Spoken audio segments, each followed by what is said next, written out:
confident that this team is what we need to make a new beginning for American national security. When it comes to keeping our nation and our people safe, we are not Republicans or Democrats. We are Americans. Welcome back to Hardball. Does the left feel betrayed by Obama's cabinet picks? And does Obama's hawkish national security team mean that he's moving to the center? Or could he be simply repositioning himself to cover an attempt to govern from the left? Chris Bowers is with OpenLeft.com. Chris, thanks for joining us. I think it's your first time on Hardball. What is my sense of this? Am I wrong? Tell me I'm wrong. I think he does what a lot of smart politicians do.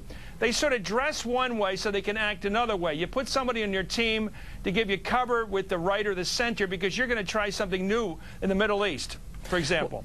Well, first, I feel like hiring a bunch of people who are to your ideological right on national security in order to govern from the left would be an unnecessary act of subterfuge on Obama's part. Why would it be unnecessary? Well, because there's going to be quite a few things that will be taking place at the Departments of State and Defense that Obama will not be overseeing. They're both vast federal departments, and if you want to govern from the left, you're going to have people managing those departments who are on the left. And so it's going to be difficult for Obama to micromanage those departments in a leftward manner if he hasn't hired people who are on the left in order to run those departments. But isn't he generally shifting our foreign policy from use of force to softer diplomacy, economic and cultural? Isn't he openly stating, I want to perhaps give the money for nation building such as it is to state rather than defense? Aren't there big bloc movements where he's clearly signaling by his force of his presidency how the policy is going to shift?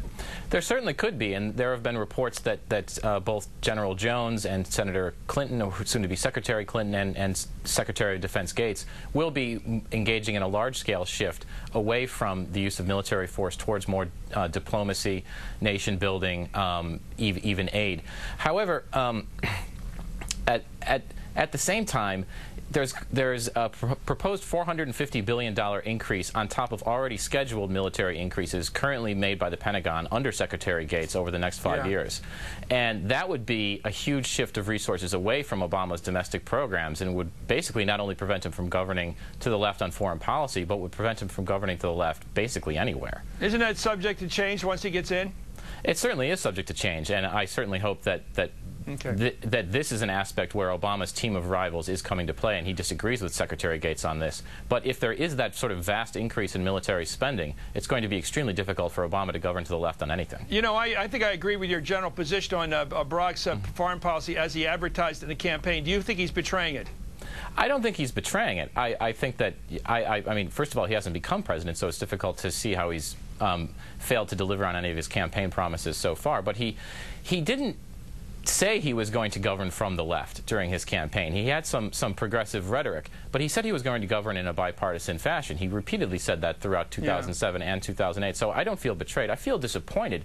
I wish that there was someone more to his left advising him in his senior positions on national security. But I don't feel betrayed by that. I just wish that when he talked about wanting to have a lot of diverse voices in the cabinet, I wish there was someone from his left as well. So I'm disappointed, but I don't feel betrayed because he didn't say he was going to do it. Who would have been a good Secretary of State? Let's try there. I want to hear your views. Can you venture one? Would you have preferred Bill Richardson? I would have preferred Bill Richardson because he's been a strong proponent for no residual forces in Iraq, but the status of forces agreement in Iraq sort of makes that a moot point because we're not going to stay there.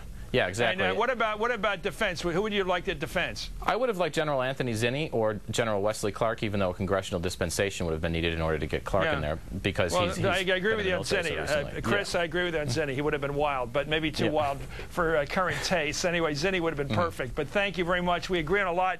Let's see. As you said, let's see. Senator